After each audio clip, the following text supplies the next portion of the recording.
Welcome, CNG 132, to this wonderful Wednesday when we start our new week, week 3. I will start grading material today, more than likely finish it tomorrow. Keep up the very good discussion work. Make sure that when you're doing discussions, you're at least getting that initial post in by Saturday midnight. And that's just picking a case.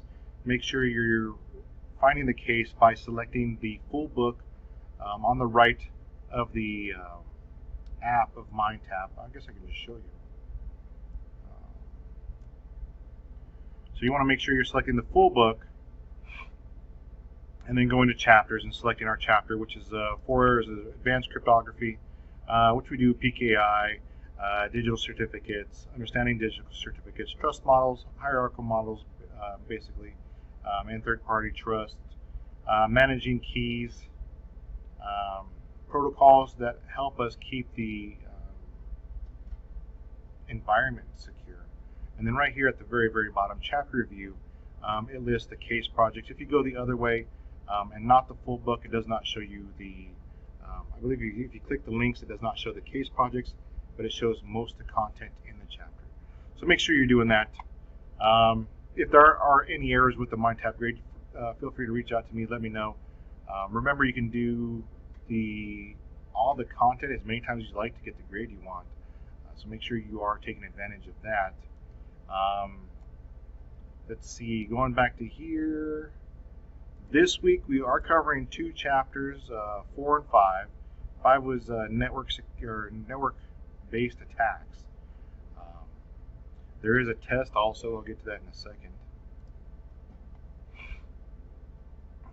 In the news, go to SANS website, see what's happening. When you click the link, it brings up some current material, but realize there are websites out there that are designed for security models. SANS.org, SANS.org, NIST.org, NIST.org are all security-based websites that usually keep you in the loop of what's going on in our society, or even globally. Let's see. With the weekly reading, understand that you can read the chapters and then have the book also read to you through MindTap. The discussions we kind of covered, make sure you choose one case out of chapter 4 or chapter 5. The assignments, once again, we have 2 chapters, project 4 and 5, lab simulations from chapters 4 and 5. So make sure you get those done too. If you run out of time, don't have enough time for that, be aware that you can take project 5 into next week, but make sure you turn that in very early. Don't hold on to that all week. Get that in as soon as possible for me. If I do mark something in the gradebook for 0, realize it's only a placeholder. It saves me time at the end of the course instead of going back and having to hunt down every little 0, every little blank spot that I have not graded. But realize you can change those. Always up for change. 2 quizzes this week, and then 1 final test. As you saw kind of in the preview before, the test itself is 35 questions, 35 minutes. Once again, not high value stakes either, so don't be stressing out about it. I believe all 4 tests are 10%, so not really very detrimental if you do mess up. You only get 1 chance on those. So do kind of rehearse a little bit, maybe buzz through the flashcards on MindTap. There's the flashcard option. My picture's in the way. So there is the flashcard option. I believe it's IQ. Yeah, I believe it's IQ. We'll take you to the flashcard option where you can study, do a little bit of grinding. That's not what I wanted to see.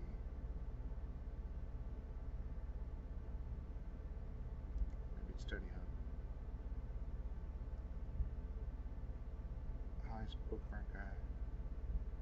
Let me look further into this, but I know there's flashcards here. Oh, there's flashcards at the end of every chapter. Book. Review questions. Chapter. I'm trying to think where I put those flashcards. I know I have them. Review.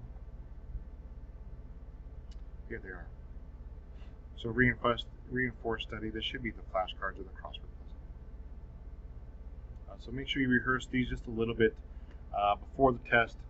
Yeah, so the reinforces are the flashcards. They help you just practice for the test. Once again, just kind of test yourself. 1 out of 54 per chapter. Just kind of go through and have a grasp of what you retained from the chapter itself. Everything's looking great for being up to chapter 5. Good job so far. Let's see, network-based attacks. We start to learn about DDoS. What is a DDoS?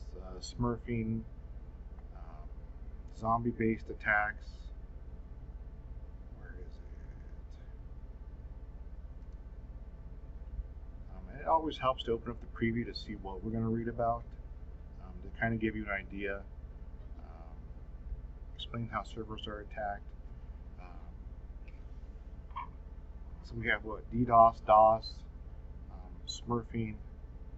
I wouldn't say we're into any sort of dictionary attacks, but those can be done at the server level.